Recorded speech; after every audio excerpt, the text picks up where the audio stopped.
Quad66. I have such a backlog to work through here between this mountain bike event we did, between taking rider skiing, me getting back into skiing for, I don't know, it's been 20-something years, and just a whole lot of other stuff. I have just a ton of ideas that I wanted to go through in videos and just haven't gotten through them, but here it is. Here's the massive Talking Hands video. Where I want to start off with is talking about these HDZero builds and where we're at. So I'll start with where I think I'm pretty much going to call this the settled format, is this right here. So this is a 2.5 inch build. It's a Warpig 114 frame with a zero cage. So what I'm calling this little carbon fiber cage up top. And I'm flying it on 2.5 inch props, specifically these Avan Rush 2.5 inch props. I've got it built up with a Tune RC Poly F405 board. I've got the HDZero, the Whoop VTX with the Whoop camera. And I've got a little Happy Model Express LRS receiver. Those are their new ones, with which I think they like temperature correct the crystal or something like that. And so this quad here is just over, it's like 60 grams dry weight. And I've been flying it with these GNB 550s. This is a 29 gram battery, it's a 2S. This is their red label, 100C rated. I don't know if that's really any different than what they've put out in the past, but 29 gram battery for a 2S battery. And that combination right there is the combination that, as far as digital goes, I'm enjoying the most. Now, what's kind of interesting thing about it is this quad does not fly quite as well as the analog version of it here. So, yeah, it's got a, so this board is an older Flywheel board, which it got that MPU 6000 versus the BMI 270. I don't think that's the issue. I think the issue here is really just 10 grams of weight. So the dry weight on this is like 50-ish grams versus about 60 for the digital. And so with that 10 gram savings, that gets you down into all-up weight range, about 80-ish grams, under 85 grams. And I really feel like for this powertrain, that's a real sweet spot. So these motors are the T-Motor 1104, 7500 kV. Flying them on 2S, this is just a really great handling quad where it's got a good power to weight ratio. It doesn't throw so far that it gets out of hand in the backyard. I can fly in nice small spaces. It's really easy, it's really intuitive, good throttle band, and just flies great. But when you go ahead and fly the digital, the picture quality is shocking. I shouldn't say shocking, everybody knows this, right? It is better enough. I don't know if that's the right way to phrase it. I don't know, is that like even proper English? It is better enough that although this is clearly the inferior flying quad, it is still a quad I'm going to reach for and want to fly. The flight characteristics aren't as good as the analog, but the digital video does make up enough difference to where I say, heck yeah, we got to do some things a little differently, got to fly a little bit differently, but it's still intuitive, still fun, I can see really well, and it's super fun to fly. What's a little bit interesting to me too is that this is a change. This is sort of like, this format is a little late to my game in terms of the development process. I thought where I was going to be most happy with digital was going to be on the 3-inch build. So this is basically the same build, components-wise in there. You can see I've knocked off the shielding off the top, having bashed these things around with it. But so this is the 1204 build with 3-inch propeller, specifically the Gemfan 3016s. And if you watch that last video, this is what I was flying with. You can see that one folded down, and you can see that one folded down. You can see screws knocked off here, so this one spins.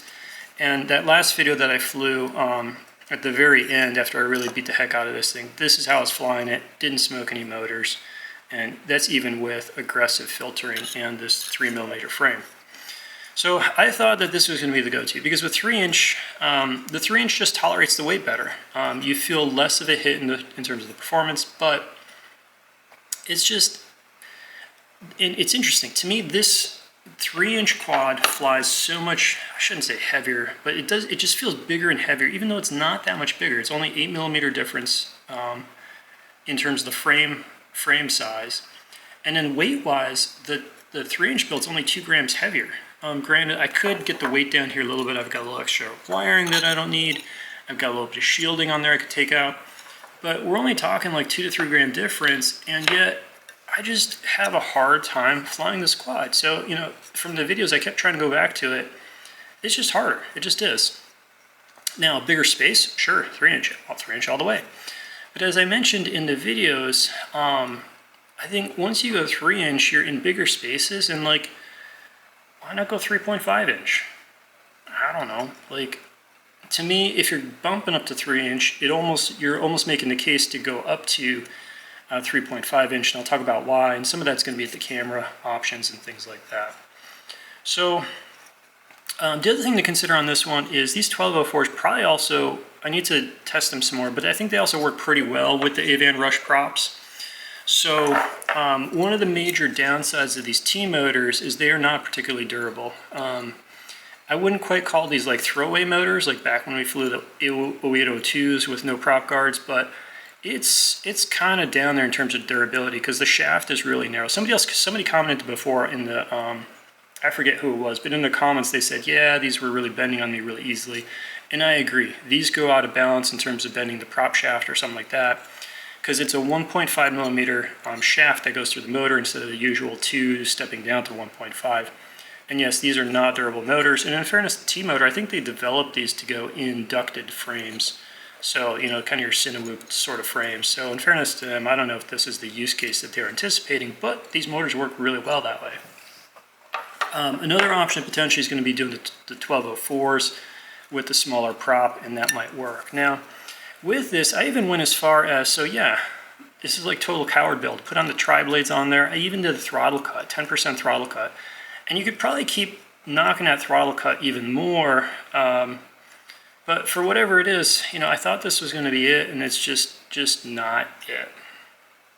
Now, what has been taking me so long with the cage? So I was trying to save weight everywhere, and the concept that I was going with this cage is that I was trying to use a lot of friction. I was trying to use a lot of friction to get this to stay in place, and I was hoping the clips were going to just be kind of snugging things in and using a lot of friction and tightness to hold it in place. But as it turns out, when you start crashing, that friction goes away pretty easily. So that friction is high when you're trying to slide things into place, but if you give it a good quick tap, that friction goes away.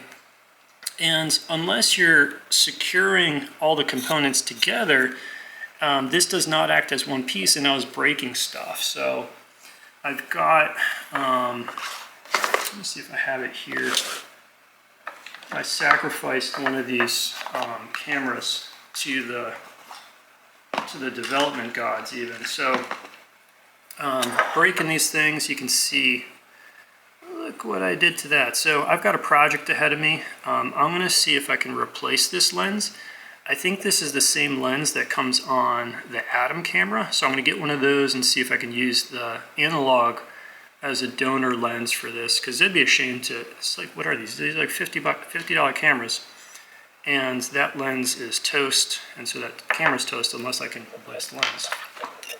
But anyway, so what I figured out is that you just need to bite the bullet with these cage style things and throw in a little weight with steel screws. So specifically, these screws on the bottom that prevent this little clip from sliding back and forth, these need to be steel 100%. And then probably also you want to do steel back here too. But once you do that, this stuff just doesn't move. And once you lock it all in really well, I stopped breaking these. So basically it's kind of interesting. Steel here and steel here led to no more breaks up here. Because where I was breaking these was up here and knocking it off, and like one would kind of fold over. Killed that one camera. As you can see, I killed the casing, that little protective shielding, had to take that off. And so I've kind of like, I don't, you know, when I'm testing these, I really want to know what they do. The other thing too is that with the Warpig frame, so I developed this as an analog frame. It works really well with this TPU canopy. This TPU canopy, you can pop it on and off real easy. It's really easy to access everything. That all changes. Once we go to the cage, This is much more tedious of a build, and so part of it is quality of life. If this is a tedious build, plus you're trying to protect more expensive stuff, this needs to just not fail. And because of that, you just got to lock it all together and just not take chances. At least that's my take on it. And I wanted to figure that out before I released it, because I was, with these, I'm going to release them with hardware. And I was hoping to get away with the nylon to save a little weight, keep the weight down. Because I really do feel that, especially on the 2.5 inch, at 80 or at 90-ish grams, like 92 grams or whatever it is, 91 grams, this is really right at the edge where you're kind of falling off the backside of the performance envelope. If you push the weight another 10 grams, I think this thing would be terrible, to be honest. So the weight is important, but not so important that like you can't think about quality of life and protecting your electronics. And so I think erring on the side of using a little bit of steel hardware in there is going to get this to where I think people will be happy. They're not just going to be breaking it all the time.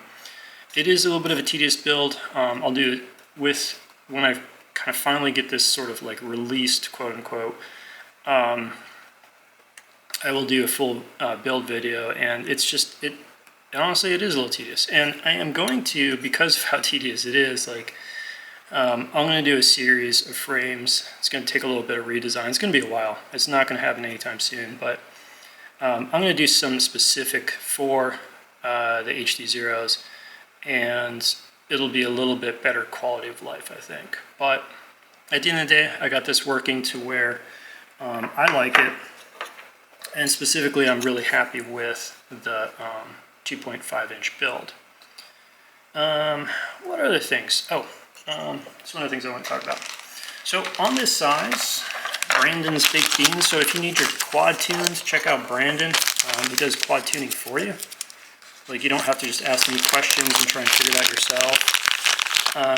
He recommended these HQ props. So there's something about, I don't know, there's something about the Emax plastic he doesn't like. So he recommended these.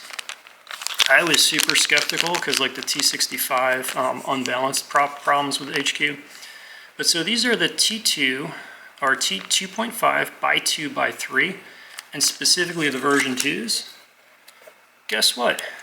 HQ can make a decent 2.5 inch prop. These are actually decent props. These are totally usable. Now, me personally, I prefer the flight characteristics of the Avan Rush, but I think there's plenty of people out there that'll be perfectly happy with this HQ prop. I think they're a little bit lighter. I should probably weigh some, but they just don't have as much material on them as I think. They sound a little bit different. There's just something about, like, I don't know, I just feel real comfortable with the power band and the grip out of these Avan Rush props. I don't like the way they sound. They sound a little funny. To me, they sound like they're making more wind noise than is needed. In terms of performance between the two props, it's close enough to where I think I would, before making any statements, I would want to see them on a thrust stand, because I think they're close enough that you're going to need thrust stand data to say, hey, is one more efficient? Does one have top end? Does one spin up easier? All those kinds of things. I'm not going to try and make that statement based on just flying it. These props are close enough that I think they're pretty good that way. I think, what else do I want to mention? Oh, HDZero goggles. So I've been flying them. I like them, but the first thing I got to mention is this is a heavy goggle. Anybody who doesn't talk about the weight of these goggles first when they're reviewing them is not telling you about the weight of the goggles, and anybody who doesn't finish a review with talking about the weight of the goggle needs to mention that, because it's a big increase in weight from what I'm used to with my Fat Shark HD3s. And then on top of that, we're throwing a module on here. One of my big disappointments so far with these goggles, though, is so they do have the line in for the external mic, and I've been using this little plug-in right here. And I've got a Purple Panda lavalier mic on the way, so that should be coming shortly. And what I was really excited about, one of the reasons I threw the analog module on here was because I wanted this to be my one-stop solution for making flight videos. Because with the plug-in mic, it means I don't need a separate audio, and there's like that that is such a quality of life issue on my end for not having to sync up video and stuff like that. But when I popped on this module, I'm getting, I think it's a whole lot more like electrical noise. I'm sure if you listen to the to my most recent videos, I'm doing a ton of like post-production processing using noise reduction, and so I'm using DaVinci. I'm using all their stuff and like cranking it way up, and I think this module might be adding noise, or something happened since I first got these goggles. So I don't know, I might pull this module off actually and see if that's the issue. Or, well, first thing I'm gonna do is just get that lavalier mic, throw that on there. Also, you know, with this little tiny mic being so close to my face, it gets all voice, doesn't get enough of the prop sound. I think we want a better balance with the prop sound. So I'm hoping that I can still get this to be my one-stop sort of like recording solution, particularly for flight footage. I don't know if it's going to work, which really kind of bums me out, because I'd really rather not have to deal with all that hassle. But so anyways, that's kind of interesting. Now, what else do I have to talk about? I've got all kinds of stuff. Other cameras. Where's my other cameras? There's one of them. Which one is this? This is the Nano. Where's my 90? I have a 90 here somewhere. I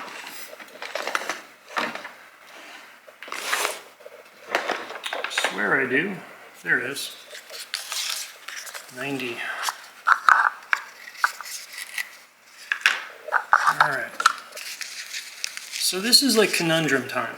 Alright. When I want super low latency, I want super low latency when I'm flying this. I need super low latency here when I'm flying this tiny little thing. The 90 camera, that's a big camera though. We're already on the edge of the weight here. The other thing is, I think I could, and I might still try it, but there's not a lot of room to wedge this sucker in here.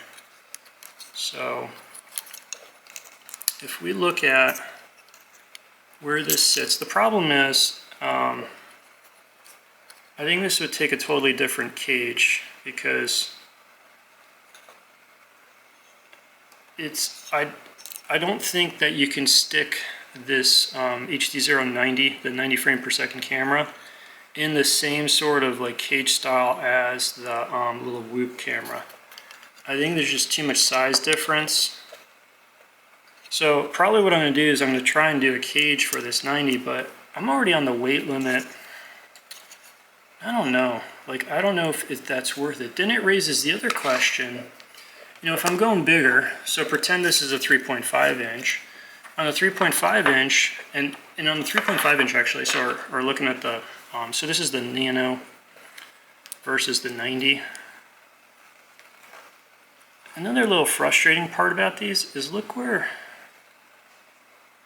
kind of the holes in the lenses are. You're going to need two different cages for these two cameras. So you almost need like 3 cages. Like, it's going to be hard to get these into the same camera. I think these two, you could probably get them in the same, because you can just put the holes offset, and that'll probably work. But with the little Whoop style camera, I don't think I can cram in this one, especially on this 3-inch here, which I'm kind of less worried about because I don't think the 3-inch is my go-to, but I am totally out of room on the 3-inch with the 122mm frame, and the whole thing is for the backyards. I didn't want to go to a bigger frame. So I'm totally out of room. Maybe on this 2.5-inch I can cram it in, but man, do I want to add that much more weight? Like, that's a chunky camera. So anyways, going back to this. Pretend this is a 3.5-inch and we're thinking about cruising around and sightseeing with it. I think with the 90 frames per second you give up resolution.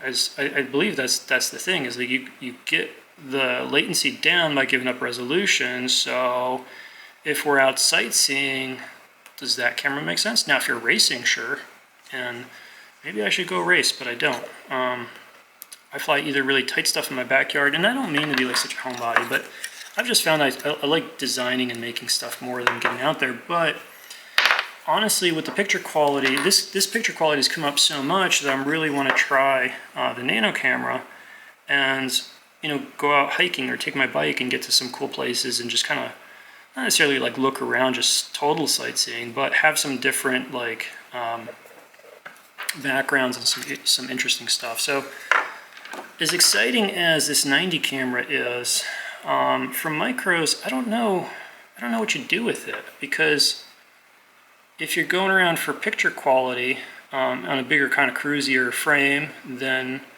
you know, why are you gonna give up your pixels, you know, for latency, versus if you want that super low latency and you want a slightly bigger picture. Anyways, I think at the end of the day, what I'm gonna try and do is cram this nano camera into a 2.5 inch, see if I can get that to work. But at the end of the day, what I want to do is I want to really, because I think at the end of the day, for small spaces, here's my thoughts on it. For HDZero, small spaces, this is the platform right here. Now, I think that's going to be the best balance between weight and performance and reasonable picture quality, and, you know, nice kind of small package. I'm going to explore this nano option a little bit more. But for me right now, the 90, I don't know if I have a use case for it, to be honest. Because I think you got to put it in at least like a 3.5 inch quad, and you got to think about, well, what am I doing with it? I want to try and race it. So, because that's the only time that you're going to need super low latency, right? It's not for like cruising around, sightseeing. So, I don't know. I have one, so I'm going to test it out, but that's what I think. I think this is the go-to. I think that catches me up. I've got some other stuff. There's a bunch of Whoop stuff I want to talk about, because there's some interesting things happening with the Whoop side. But for the micros, especially with digital, this is where I'm at with it. So I'll leave it there. All right. Until next time. Cheers.